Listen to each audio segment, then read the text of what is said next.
The wind in Wyoming doesn't just blow, it screams. And in the winter of 1885, it screamed the loudest for Eleanora Vance.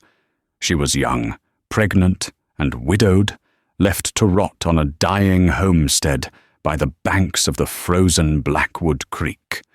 When she found a man bleeding out in the snow, she thought she was saving a stranger. She thought she was doing the Lord's work. But she had no idea that the man lying on her table, the man whose life she was stitching back together, was the very devil who owned the debt on her land. He was the Iron Baron of Wyoming, and when the snow clears and the guns are drawn, only one truth will matter. In the Wild West, gratitude is rare, but revenge is forever. Stay tuned. You won't believe how this ends. The shotgun was heavy, heavier than Eleanora remembered, or perhaps it was just that her arms had grown thin. The cold in the cabin was a living thing, a predatory beast that gnawed at the gaps in the timber walls. Eleanora Vance sat on the edge of the rough-hewn bed, her breath pluming in the air like dragon smoke. She rubbed her swollen belly instinctively. 7 months. She had 2 months left before the baby came, and maybe 3 days of firewood left before the Wyoming winter claimed them both. "Hang on, little one," she whispered, her voice cracking. "Just hang on." Outside, the wind howled across the plains of Blackwood Creek, a desolate stretch of land 20 miles west of Laramie. It was harsh country, the kind that broke men and buried women. Her husband, Thomas, had been a good man, but soft-hearted. He believed in the promise of the West. He believed in the handshake of a banker. That belief had put him in a pine box 3 months ago, his heart giving out under the stress of a debt he couldn't pay, leaving Eleanora with a mortgage she couldn't understand and a child she would have to raise alone. A thud against the cabin wall made her jump. She gripped the double-barreled shotgun, her knuckles white. It wasn't the wind. The wind didn't stumble. The wind didn't groan. "Who's there?" she called out, leveling the barrel at the heavy oak door. Silence answered her, followed by a scraping sound, like leather dragging across frozen mud. Eleanora hesitated. It could be wolves. It could be worse. Sheriff Bull Maddock's men, come to harass her into signing the deed over before the foreclosure date. But the sound came again, a distinctly human gasp of pain. She threw the latch and kicked the door open. The blizzard roared in, blinding white and biting cold. There, collapsed on her porch steps, was a mountain of a man. He was face down in the snow, a dark stain spreading across the back of his shearling coat like ink in water. Eleanora didn't think. She didn't weigh the risks of letting a stranger into a widow's home. She saw the blood, and the mother in her took over. She leaned the gun against the doorframe and grabbed the man by the shoulders. He was immense, heavy muscle and dense bone. She gritted her teeth, digging her boots into the floorboards, and hauled him backward. It took every ounce of strength she possessed, her muscles screaming, her belly tightening, until she managed to drag him across the threshold. She kicked the door shut against the storm and collapsed beside him, panting. The man groaned and rolled onto his back. Eleanora froze. Even covered in grime, pale from blood loss and shivering with fever, he was striking. He had a face carved from granite, a sharp jawline hidden beneath a few days of dark stubble, and hands that looked like they had choked the life out of bears. But it was his clothes that gave her pause. His boots were custom leather, tooled with silver. His coat was high-quality sheepskin, and the gun belt strapped across his hips held a pair of ivory-handled Colts that were worth more than her entire farm. This was no drifter. This was a man of consequence. She saw the wound then, a jagged tear in his side, just above the hip. He'd been shot. Recently. Eleanora scrambled up, grabbing her sewing kit and a bottle of harsh whiskey, she'd kept since Thomas's funeral. She stoked the dying fire in the hearth, ignoring the ache in her back. She knelt beside him, ripping the expensive shirt open. The bullet was still in there. "You're going to hate me for this," she whispered to the unconscious stranger. She poured the whiskey over the wound. The man's eyes flew open. They were blue, not the soft blue of a summer sky, but the hard, piercing blue of glacial ice. He didn't scream. He hissed through clenched teeth, his hand shooting out to grip her wrist with terrifying speed. "Easy," Eleanora said, her voice shaking but firm. "I'm trying to save your life, mister. Let go." The man stared at her, his vision swimming. He looked at the ceiling, the poverty of the cabin, and then back at her face, weary, young, and beautiful in a tragic, exhausted way. He saw the swell of her stomach. His grip loosened. "Who?" he rasped, his voice sounding like gravel grinding together. "I'm Eleanora," she said, "and you're bleeding on my floor. Now lie still." He watched her, his eyes narrowing, as he fought the pain. He knew exactly where he was. He was in Blackwood Creek. He was on the land of a debtor. He was Calvin Sterling, the man who owned every ranch from here to the Montana border, the man known in the saloons as the Iron Baron. And if this woman knew his name, she wouldn't be stitching him up. She'd be loading that shotgun to finish the job his treacherous brother had started. "Don't," Calvin managed to choke out. "Don't ask my name." "I don't care about your name," Eleanora snapped, heating a knife blade in the fire. "I care about not having a corpse in my house." Calvin gritted his teeth as she brought the knife down. He didn't scream, but the darkness took him again. 2 days passed. The blizzard raged outside, sealing the cabin in a tomb of white. Inside, the air was thick with the smell of wood smoke and blood. Eleanora barely slept. She spent her time hauling wood from the lean-to, melting snow for water, and watching the stranger. He was strong, unnaturally so. Most men would have died from the fever that first night, but he fought it with a silent, terrifying intensity. He tossed and turned, muttering names in his sleep. Elias, Whitaker, Deed. Eleanora sat in the rocking chair, her shotgun across her lap. She looked at the ivory-handled pistols she had placed on the mantelpiece. Who was he? He woke on the morning of the 3rd day. The fever had broken. Eleanora was at the stove, stirring a thin porridge of oats and water. She felt his eyes on her before she heard him move. "Water," he croaked. She brought a tin cup to his lips. He drank greedily, some of it spilling onto his dark beard. He tried to sit up, but grimaced and fell back against the pillows. "You lost a lot of blood," Eleanora said, moving back to the safety of the stove. "The bullet missed the gut, hit the hip bone. You're lucky." "Luck had nothing to do with it," Calvin muttered, looking around the cabin. His eyes landed on a framed daguerreotype on the wall, a picture of a smiling man with kind eyes. Thomas Vance. Calvin's heart hammered against his ribs. He knew that face. Thomas Vance was on the ledger of delinquents. Calvin had signed the foreclosure order himself a week before he was ambushed. He was lying in the bed of a man he had effectively killed, being nursed by the widow he was about to make homeless. "Your husband?" Calvin asked, his voice neutral. Eleanora paused, her spoon scraping the bottom of the pot. "Thomas. He passed 3 months ago. My condolences." "Keep them," she said sharply. "Condolences don't feed a baby or pay the bank." Calvin watched her. She was fierce, broken but sharp. "The bank?" "The Sterling Company." She spat the name like a curse. "Calvin Sterling, the devil himself." Calvin stiffened. "You know him?" "I know he's a monster," Eleanora said, turning to face him. Her eyes blazed with a hatred that made Calvin flinch internally. My Thomas worked this land for 10 years. Then the drought hit. We asked for an extension, just 6 months. Sterling denied it. Sent a letter signed in red ink. Thomas, his heart couldn't take the shame.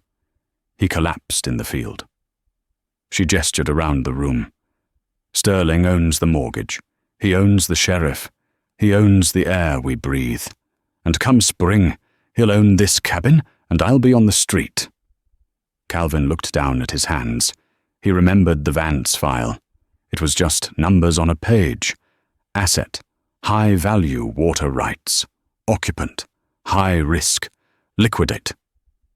It was business, but looking at the woman with the dark circles under her eyes and the child growing in her womb, the numbers felt like lead in his stomach. Maybe, Calvin started carefully, maybe Sterling doesn't know. He's a busy man. He knows, Eleanora said bitterly. Men like that know every penny they can steal. She walked over and placed a bowl of porridge on the bedside table. Eat. You need your strength so you can leave. I can't afford to feed 2 mouths, let alone 3. Calvin ate in silence. He needed to get back to the Sterling ranch. He needed to find out who had shot him. It had been an ambush on the canyon road.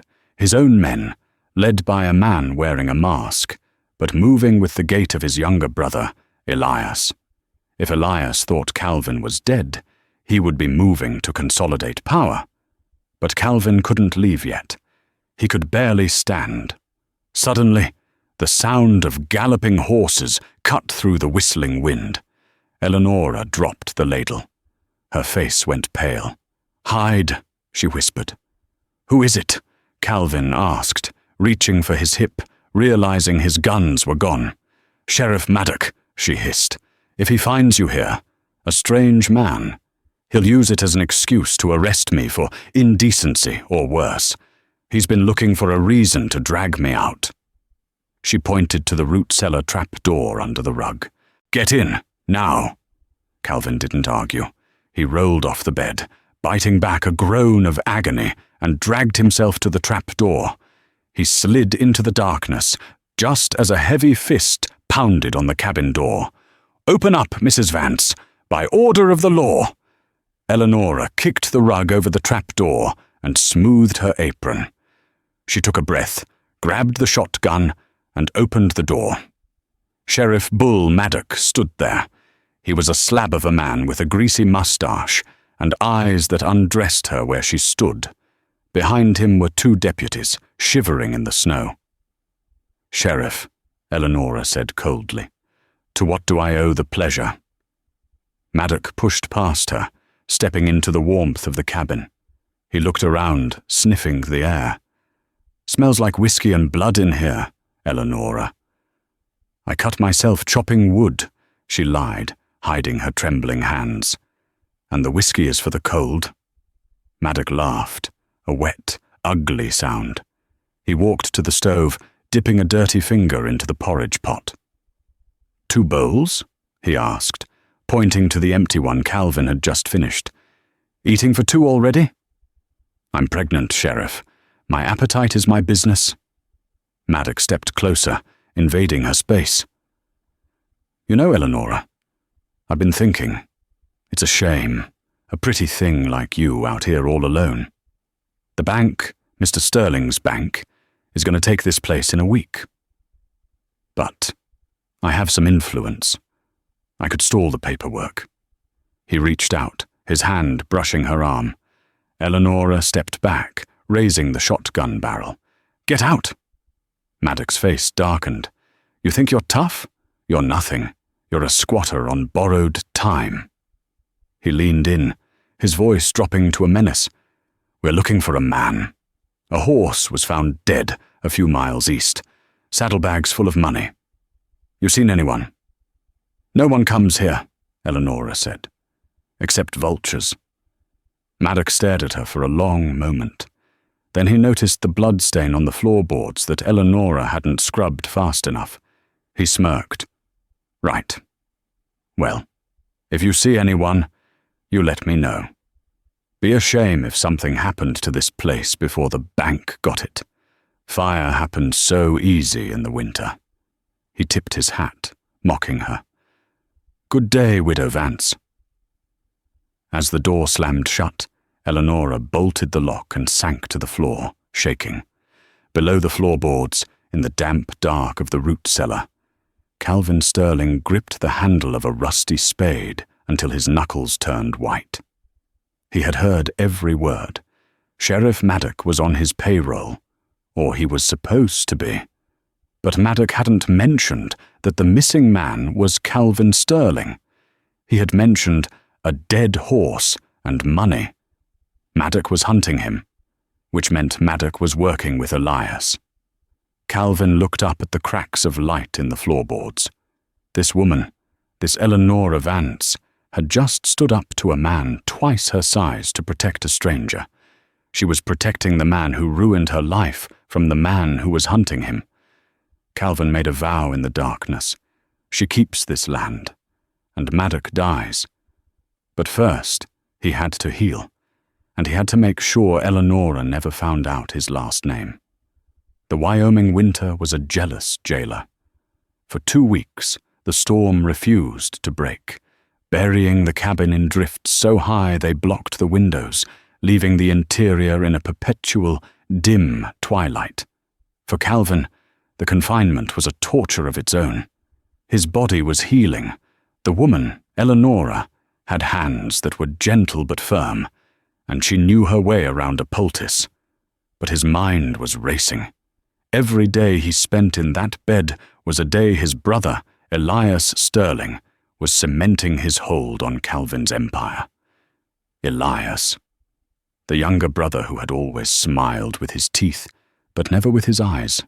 Elias, who spent his nights at the Cheyenne Club, drinking expensive scotch and gambling away cattle futures. Calvin should have seen it coming.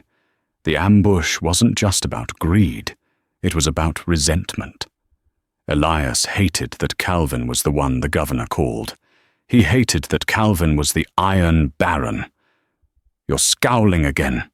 Eleanora's voice broke his reverie. She was sitting by the fire, mending a tear in his heavy sheepskin coat. She looked exhausted. The pregnancy was taking a toll on her. Her face was gaunt, her movements slow. Yet she never complained. She just worked. "Just thinking," Calvin lied, shifting his leg. The pain was a dull throb now, manageable. "About your name?" she asked, not looking up. "You still haven't given me one. I can't keep calling you, 'Hey you' or 'stranger.'" Calvin hesitated. He couldn't say Sterling. That name was poison in this house. "Jack," he said. "Jack Thorne." Eleanora bit the thread, snapping it. "Well, Jack Thorne, you heal fast, like a coyote." "Is that a compliment?" "It means you're too stubborn to die," she said, tossing the coat to him, "which is good, because I'm almost out of wood." Calvin caught the coat. He sat up, swinging his legs over the edge of the bed. He felt the pull in his side, but it held. He stood, steadying himself against the wall. "I'll get the wood," he said. "You'll tear your stitches," she argued, though she looked relieved. "I'll be fine." Calvin spent the next week proving his worth.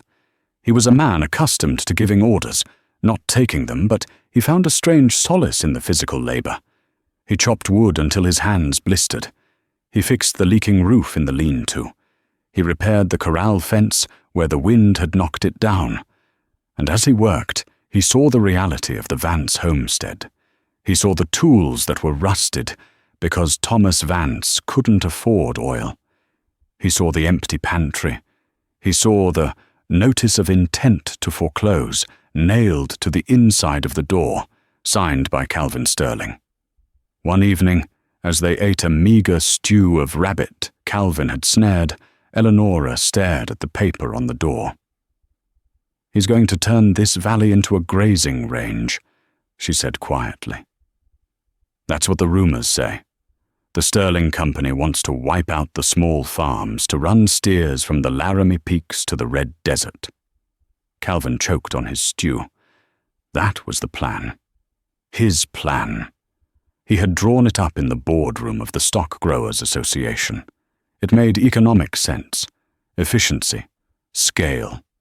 But sitting across from this woman, watching her try to hide her hunger so there would be enough food for him, the efficiency felt like a crime. Maybe he can be reasoned with, Calvin said, his voice low. Eleanora laughed, a dry, bitter sound. You don't reason with a landslide, Jack.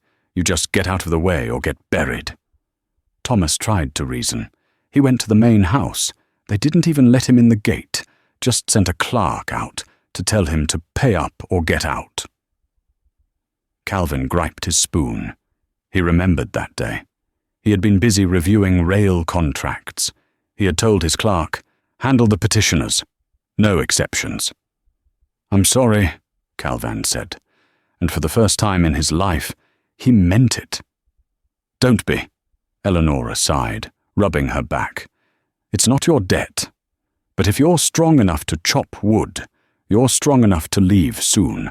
The snow is hard packed. A horse could travel. Are you kicking me out?" "I'm saving you," she said, her eyes meeting his. "Sheriff Maddock will be back, and next time he won't just talk. If he finds you here, a man with no history and a fast gun hand, he'll hang you just to see you kick." Calvin looked at her. She was protecting him again. "I'm not leaving yet," he said firmly. "Not until you're safe." "I'm never going to be safe, Jack. I'm a widow in a shark tank." "Then maybe it's time you got a shark of your own." The thaw began 3 days later. The white world turned to grey slush, and the silence of the winter was replaced by the dripping of icicles. Calvin was in the barn, grooming Eleanora's old plough horse, when he heard the riders. It wasn't the heavy, singular trot of the sheriff's mount. It was a group. 3, maybe 4 horses. They were riding fast, confident. Calvin moved to the barn door, peering through a crack in the wood. 4 men. They wore long dusters and hats pulled low. They weren't lawmen. They were range detectives, hired muscle used by the cattle barons to intimidate homesteaders and hang rustlers, and they were riding Sterling Company horses. Calvin recognized the leader, a man named Dutch Vogelsang, a cruel, sociopathic enforcer Calvin had fired 6 months ago for beating a stable boy to near death. Elias must have rehired him. Dutch reined his horse in front of the porch. Eleanora stepped out, the shotgun in her hands, but her belly made her balance precarious. "Morning, Mrs. Vance," Dutch hollered, his voice scratching like sandpaper. He grinned, revealing yellow teeth. "Sheriff Maddock sent us, said you might be lonely." "I have nothing to say to you," Eleanora shouted. "Get off my land." "Not your land anymore, darling," Dutch sneered. "Foreclosure is next week. But Mr. Elias Sterling, he's an impatient man. He wants this shack cleared out now. He's got plans for a new barn right here." Dutch signaled to his men. "Boys, help the lady pack. Throw her furniture in the yard. If it breaks, it breaks." 2 men dismounted, laughing. They started up the steps. Eleanora raised the shotgun. "I swear I'll shoot." "With what?" Dutch laughed. "That gun's older than me." One of the men lunged, grabbing the barrel. He wrenched it from Eleanora's grip and shoved her. Eleanora cried out, stumbling backward. She hit the railing and fell hard onto the porch floor. "No!" she screamed, clutching her stomach. The man raised a boot to kick her. Crack! The sound wasn't a gunshot. It was the sound of the barn door slamming open. Dutch spun around in his saddle. Calvin walked out into the sunlight. He wasn't wearing his sheepskin coat. He was wearing his shirt, sleeves rolled up, and the gun belt Eleanora had hidden on the mantelpiece was strapped to his hips. The ivory handles of his Colts gleamed. He didn't look like a drifter named Jack. He looked like the angel of death. "Who the hell are you?" Dutch barked, his hand hovering over his weapon. "A bad day for you, Dutch," Calvin said calmly.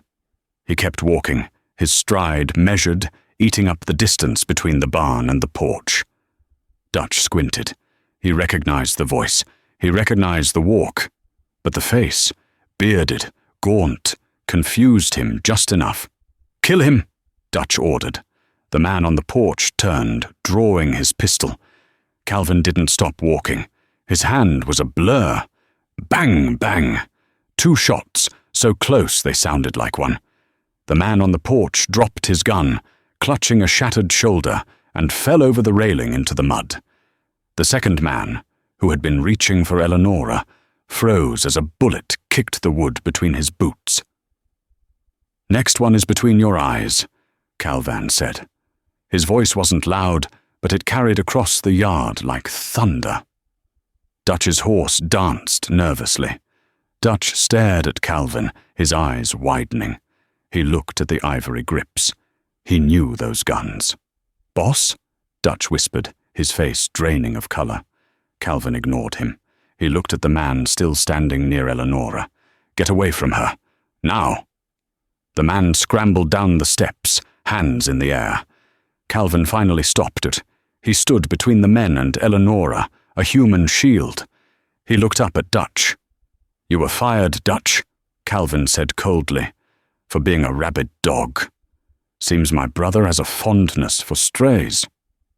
"Mr. Sterling," Dutch stammered, We were told you were dead. Elias said, Elias lied," Calvin said. "Now listen carefully. You go back to the ranch.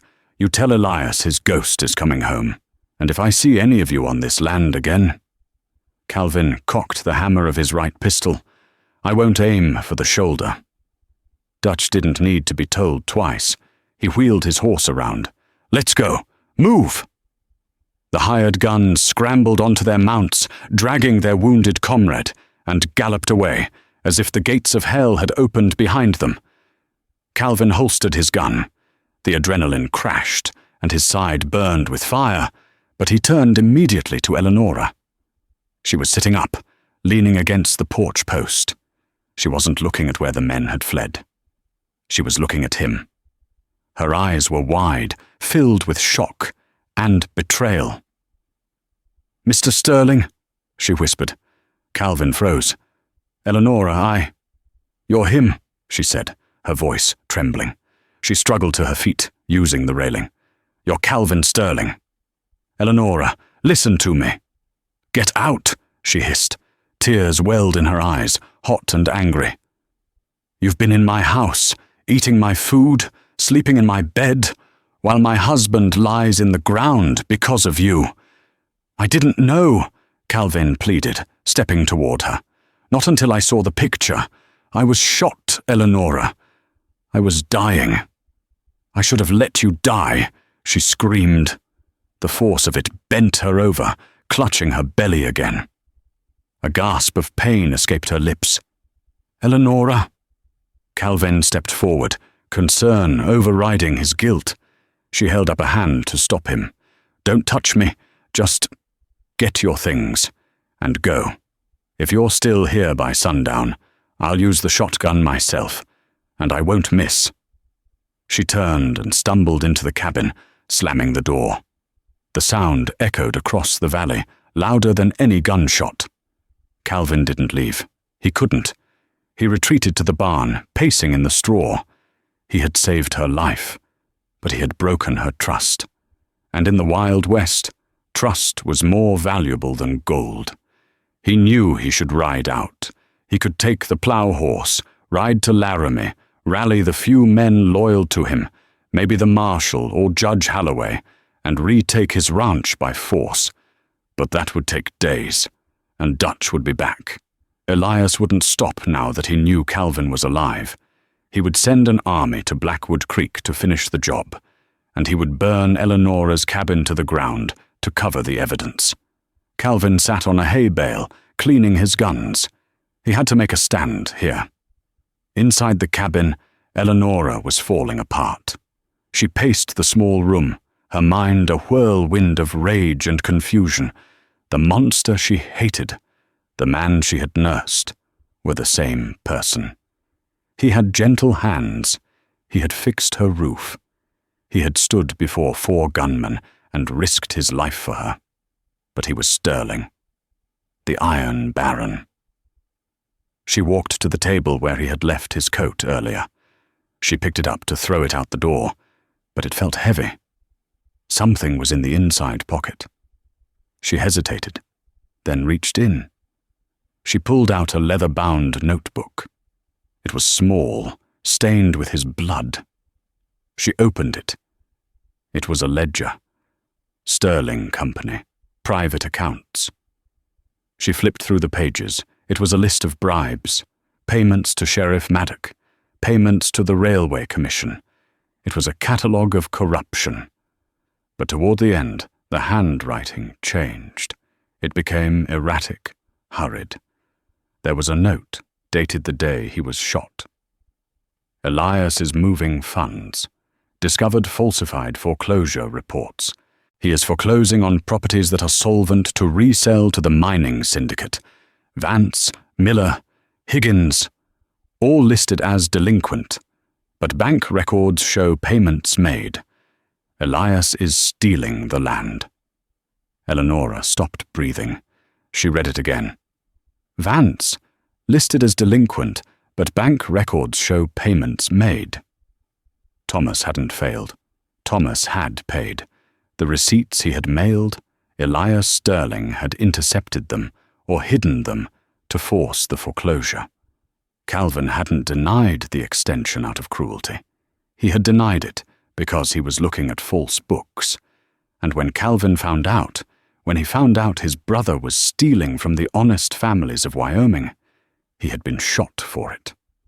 Eleanora looked out the window toward the barn. The sun was setting, casting long, bloody shadows across the snow. He wasn't the monster. He was the victim, and he was the only thing standing between her and the men who had actually killed her husband. Suddenly, a sharp pain ripped through her abdomen, different than before, deeper. Wetness soaked her skirt. Her water had broken. Eleanora gripped the table, her knuckles white. "No," she gasped. "Not now. Please, not now." Another contraction hit her, dropping her to her knees. She tried to call out, but her voice was a whisper. Outside, the twilight deepened. In the distance, barely visible against the darkening sky, a line of torches appeared on the ridge. Riders. A lot of them. Elias wasn't waiting. He was coming to kill his brother. And he was bringing fire. Calvin saw the torches from the barn loft. He counted 12 riders. He checked his ammunition. He had 12 bullets in the Colts and 6 in the rifle he found in the saddlebags. 18 bullets. 12 men, and a woman in labor. He jumped down from the loft, wincing as his hip protested. He ran to the cabin door. "Eleanora!" he shouted. "They're coming! We have to move!" There was no answer. "Eleanora!" He kicked the door open. She was on the floor, curled in a ball, her face slick with sweat. She looked up at him, fear and pain warring in her eyes. But the hatred was gone. She held up the blood-stained notebook. "You knew," she whispered, through a contraction. "You knew they were stealing from us." "I found out too late," Calvin said, dropping to his knees beside her. "I'm sorry, Eleanora. I swear to you I'll make it right. But right now, we have to fight." "I can't," she gasped. "The baby. It's coming." Calvin looked at the torches getting closer. He looked at Eleanora. He realized then that the hardest battle of his life wouldn't be shooting 12 men. It would be keeping them away from this door long enough for a life to enter the world. He stood up, his face hardening into stone. He dragged the heavy oak table in front of the window. He checked the barricade on the door. "Eleanora," he said, his voice calm, the voice of the Baron commanding an army. "I need you to be brave. I'm going to step outside. I'm going to draw them away." "No!" she cried, reaching for him. "Don't leave me alone." "They want me," Calvan said. "If I'm in here, they burn the house. If I'm out there, I can hunt them." He leaned down and kissed her forehead. It was brief, desperate. "Scream if you need to," he said, "but stay down." Calvin Sterling walked out onto the porch. He took a bottle of kerosene from the lantern hook and smashed it on the steps, then threw a match. A wall of fire erupted across the front of the porch, a barrier, but also a beacon. He stood silhouetted against the flames, a perfect target, inviting the devil to dance. "Come and get it, Elias!" he roared into the night. A rifle cracked in the distance. A bullet whizzed past his ear. Calvin laughed. He drew both Colts. The siege of Blackwood Creek had begun. The night exploded. Calvin moved like a phantom. He didn't stay on the burning porch. As the first volley of gunfire chewed up the wood where he had been standing, he rolled off the side, dropping into the deep snow beneath the crawl space. The fire he'd started was a double-edged sword. It illuminated the cabin, making it a fortress of light that blinded the attackers in the dark. But it also meant he couldn't get back inside without being seen. He was cut off from Eleanora. "Circle around!" Elias's voice cracked through the cold air. "Burn them out! I want that deed!" Calvin crawled through the slush, mud soaking his bandages.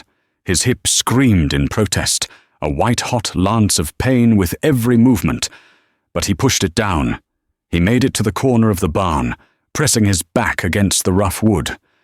He breathed, counting the shadows moving against the starlight. One by the well. 2 moving to the rear window.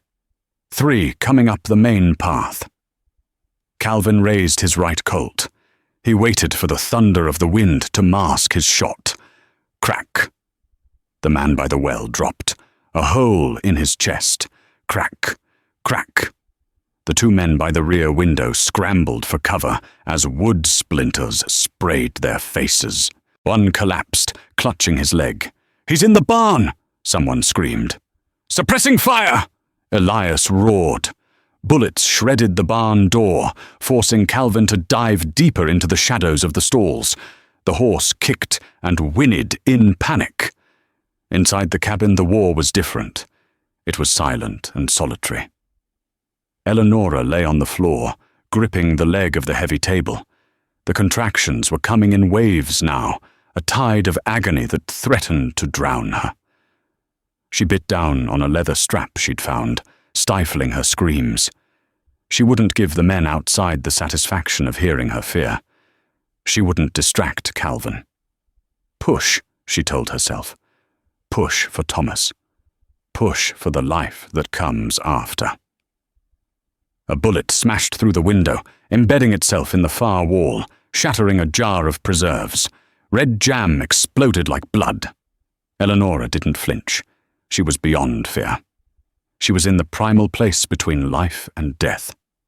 Outside, the silence stretched. Calvin had gone quiet. "Is he dead?" Dutch's voice drifted over the wind. "Go check," Elias ordered. "I ain't going in there. That man is the devil." "I'm paying you to kill devils," Elias shouted. "Go!" Dutch and 2 others crept toward the barn. Calvin was waiting in the hayloft. He had climbed the ladder one-handed, dragging his bad leg. He was dizzy, the blood loss from his old wound reopening. He had 6 bullets left. He watched Dutch enter, pistol raised. Calvin didn't shoot. He grabbed a heavy pitchfork leaning against the loft door. With a grunt of effort, he hurled it down. It struck one of the deputies in the shoulder, pinning him to the floor. The man screamed. Dutch spun around, firing blindly into the rafters. Calvin dropped from the loft, landing on the second man.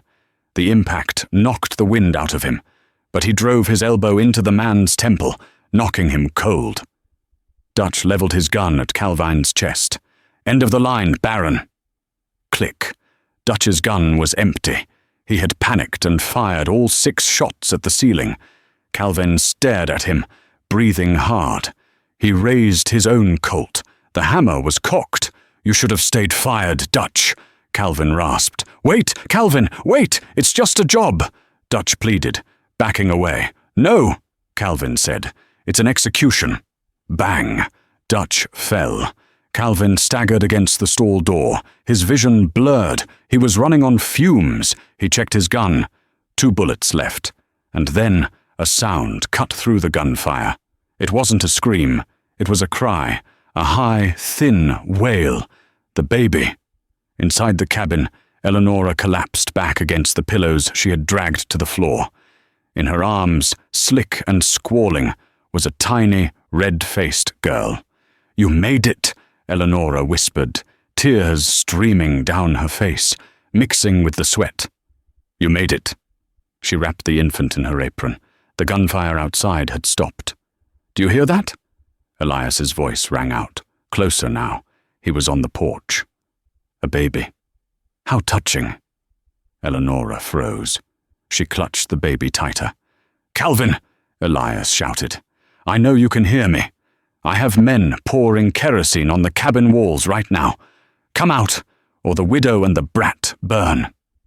Calvin, in the barn, felt a coldness settle over him that had nothing to do with the winter. He looked at his gun. 2 bullets. He couldn't kill them all. If he fought, they would torch the cabin. He reloaded his emotions, locking them away. He had to be the businessman one last time. He had to make a deal. "Stop!" Calvin shouted, limping out of the barn into the open yard. He held his hands up, the pistols hanging by one finger from the trigger guards. "Don't light it!" Elias stepped down from the porch. He was dressed in a fine fur coat, a stark contrast to the mud and blood of the yard. He smiled, a thin, cruel expression. "Big brother," Elias said. "You look terrible." "Let them go," Calvin said, his voice steady. "The woman and the child, they have nothing to do with this." "They have everything to do with this," Elias sneered. "She's a witness, and you're a loose end." "I have the ledger, Elias," Calvin bluffed. He didn't have it. Eleanora did. "I mailed it to Judge Carey in Cheyenne before I came here. If I die, the investigation starts. If you let them go, I'll sign the confession. I'll admit to the embezzlement. You get the company. You get the land. I get a cell." Elias paused. Greed warred with bloodlust in his eyes. He wanted the empire more than he wanted his brother dead. "You'd do that?" Elias asked. "The great Iron Baron? You'd rot in prison for a stranger?" Calvin looked at the cabin window. He saw a shadow move. "She's not a stranger," Calvin said softly. "Fine," Elias spat. "Drop the guns." Calvin dropped the Colts into the mud. "On your knees." Calvin sank to his knees. The snow soaked through his trousers. He was defenseless. Elias walked up to him, drawing a pearl-handled derringer from his coat. He placed the cold barrel against Calvin's forehead. "You always were the smart one, Calvin," Elias whispered. "But you forgot one thing." "What's that?" "I don't leave witnesses," Elias grinned. "I'm going to burn the cabin anyway." He pulled the hammer back, and the front door of the cabin swung open. The yard in front of the Vance cabin was a theater of mud, blood, and flickering shadows. The kerosene fire Calvin had ignited on the porch was beginning to die down, casting a fitful, orange glow against the oppressive darkness of the Wyoming night. Calvin Sterling knelt in the slush. The cold seeped through the knees of his trousers, biting into his bones, but he barely felt it. His entire world had narrowed down to the pearl-handled derringer pressed against the center of his forehead. The metal was freezing. The finger on the trigger was trembling, not with fear, but with the adrenaline of a man who had waited a lifetime for this moment. "Look at you," Elias Sterling sneered, his voice dropping to a harsh whisper that only Calvin could hear. The Iron Baron, the King of Laramie, kneeling in the dirt like a common rustler. Calvin stared up at his brother. He saw the madness dancing in Elias's eyes, a toxic mix of jealousy and greed that had festered since childhood. "It doesn't have to end like this, Elias. You have the company. You have the political clout. Walk away. Let the woman and the child live." "And leave you alive to rebuild?" Elias let out a sharp, incredulous laugh. "I know you, Calvin. You're like a weed. If I leave even a root, you'll grow back and choke me out. No. Tonight, the Sterling legacy gets pruned." Elias raised his voice, addressing the dozen mercenaries and deputies encircling the yard. "Burn it!" he screamed, gesturing to the cabin with his free hand. "I want that structure leveled. If they don't come out, they cook." "No!" Calvin lunged forward, but Elias was faster, whipping the pistol barrel across Calvin's cheekbone. The impact sent Calvin sprawling backward into the mud, his vision swimming with stars. "Stay down!" Elias shrieked. "Boys, light the torches! I want a bonfire!" Two of the hired men hesitated, looking at the silent cabin. Killing a man in a gunfight was one thing. Burning a woman and a newborn baby alive was a sin that even hard men feared would curse them. "Boss," one of the riders muttered, "maybe we just flush 'em out." "I pay you to obey, not to think," Elias roared, turning his head slightly to glare at his men. That split second of distraction was all fate needed. The front door of the cabin didn't just open, it was kicked wide. But it wasn't the terrified widow who emerged. Sheriff Bull Maddock stumbled onto the burning porch. He looked like a man possessed. His uniform was disheveled, his eyes wild, and in his left hand he clutched the leather-bound ledger Calvin had left on the table. "Don't you throw another match!" Maddock bellowed, his voice cracking with hysteria. The entire yard froze. Even Elias looked confused. "Maddock, what are you doing inside? I told you to flank them." "I was flanking them," Maddock screamed, waving the book in the air like a preacher holding a Bible of damnation. "And then I found this. I found your little diary, Elias." Elias's face drained of color. "Put that down, Bull. You wrote it all down." Maddock's voice rose to a screech. "The payments, the bribes, and the loose ends. It says right here, January 15th. Liquidate Maddock via hunting accident. Cost efficient." A murmur of shock rippled through the mercenaries. They were killers, yes, but they operated on a code of loyalty to the paycheck. If the man signing the checks was planning to murder his own enforcers to save money, no one was safe. "He's lying," Elias yelled, stepping away from Calvin, his gun wavering between his brother and the sheriff. "The man is drunk. He's hallucinating." "I ain't drunk," Maddock retorted. He leveled his service revolver at Elias. "And I ain't dying for your profit margin. Boys, look at me. If he kills me, you're next. He's cleaning house." The standoff was absolute. The wind howled through the valley, carrying the scent of betrayal. The mercenaries lowered their rifles, looking at each other, stepping back into the shadows.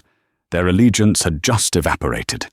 Elias saw his army dissolving, his face twisted into a mask of pure, reptilian fury. He realized he had lost control of the narrative. If he couldn't command them, he would have to kill the witnesses himself. He swung the derringer back toward Calvin, who was struggling to his knees. "Damn you all," Elias screamed. "I'll do it myself." Calvin saw the muscle in Elias's forearm tighten. He didn't think. He didn't calculate. He launched himself upward, driving his shoulder into Elias's midsection just as the gun went off. Bang! The shot was deafening at close range. The bullet grazed Calvin's temple, carving a trench of fire through his skin and blinding his left eye with blood. The brothers hit the mud with a wet thud. It wasn't a duel anymore. It was a brawl.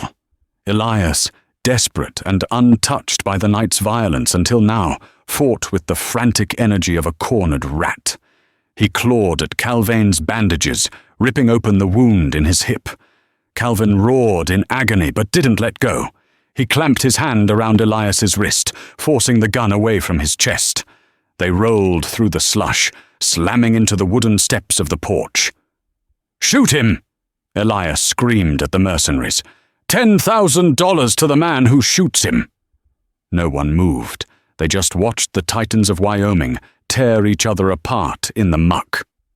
Maddock, standing on the porch, aimed his revolver at the rolling mass of bodies. "I can't get a clean shot," he yelled, panic seizing him again. He didn't care who died, as long as the ledger disappeared. Suddenly, a sound louder than the wind, louder than the shouting, tore the night apart. Ka-boom! Wood splinters sprayed from the porch railing, inches from Maddock's hip. The sheriff yelped and dropped his gun, diving flat onto the deck. Standing in the doorway, illuminated by the firelight, was Eleanora Vance. She looked like a spectre of vengeance. Her dress was stained with the blood of birth, her hair wild and matted with sweat. She could barely stand, leaning heavily against the doorframe for support, but the double-barreled shotgun in her hands was rock steady. "The next one takes your head off, Sheriff," she screamed, her voice raw and guttural. "Get on your belly." "Now?" Maddock didn't argue. He covered his head with his hands, sobbing into the floorboards. Below, the brothers had separated. Calvain had been thrown back by Elias's knee, connecting with his injured side. He lay panting in the mud, his vision blurring, his strength fading fast. Elias scrambled backward, rising to a crouch. He still had the derringer. He pointed it squarely at Calvain's heart. His chest heaved, his expensive coat ruined, his face a rictus of hate. "Goodbye, brother," Elias hissed. He pulled the trigger. Click! The sound was small, mechanical, and final. Elias froze. He stared at the gun. He pulled the trigger again. Click! 2 shots. Calvain rasped, spitting blood into the snow. He forced himself to sit up, wiping the gore from his eye. "You fired one at the ambush on the canyon road. You fired the second one just now." Calvain slowly got to his feet. He swayed, the pain in his hip agonizing, but he locked his knees and stood tall. The firelight caught the silver of his eyes.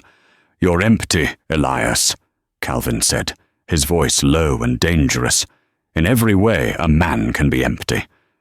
Elias looked at the useless gun, then at the silent mercenaries who refused to help him, and finally at the widow with the shotgun trained on him. He threw the gun at Calvain's feet in a tantrum of terror. I can pay you," Elias stammered, backing away toward the darkness of the road. "Calvain, listen. We can split the territory. 50-50. Calvain limped forward. He didn't pick up the gun. He grabbed Elias by the lapels of his ruined coat and slammed him against the porch post. "You don't have a territory," Calvain growled, his face inches from his brother's. "You have a jail cell." "You can't prove anything," Elias shrieked. "It's your word against mine." "Not quite," a deep, booming voice echoed from the perimeter.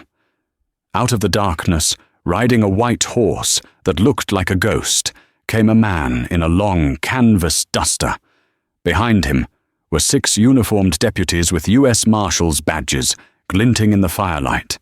It was Frank Canton, the famous regulator and sheriff of Johnson County, known for his cold efficiency.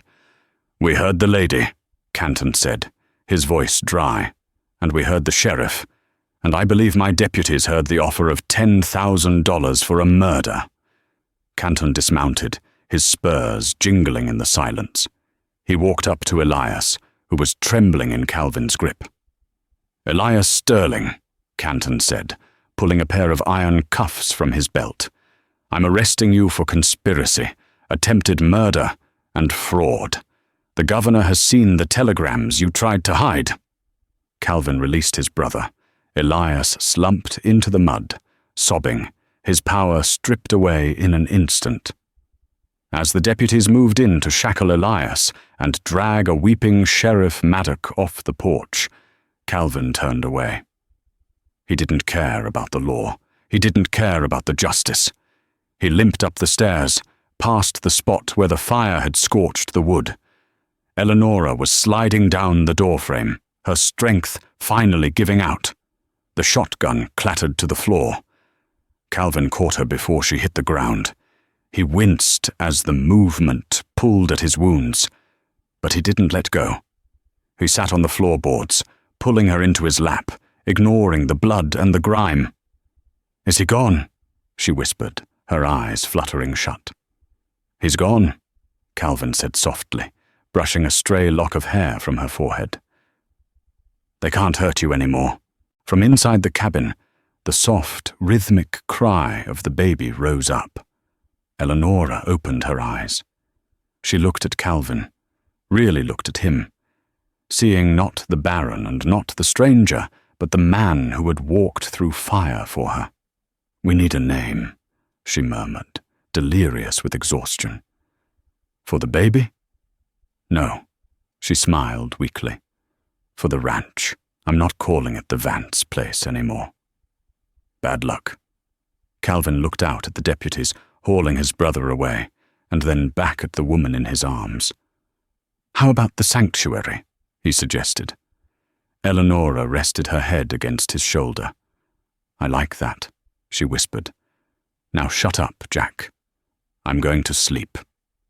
Calvin Sterling, the Iron Baron, sat on the porch of a debtor's shack, holding a widow and listening to the wind die down, and for the first time in his life, he felt like the richest man in Wyoming. And that, my friends, is how the Iron Baron of Wyoming lost his empire but found his soul. They say the West was won with bullets and blood, but sometimes, just sometimes, it was won with a needle, a thread, and the courage of a mother who refused to break. Eleanora Vance didn't just save a stranger that winter, she saved herself. And in doing so, she rewrote the history of the Wyoming Range. If this story moved you, if you felt the chill of the wind and the heat of the fire, please hit that like button. It helps us bring more of these lost legends to life. Don't forget to subscribe and ring the bell so you never miss a tale from the frontier. And tell me in the comments, would you have forgiven Calvin? Until next time, keep your powder dry.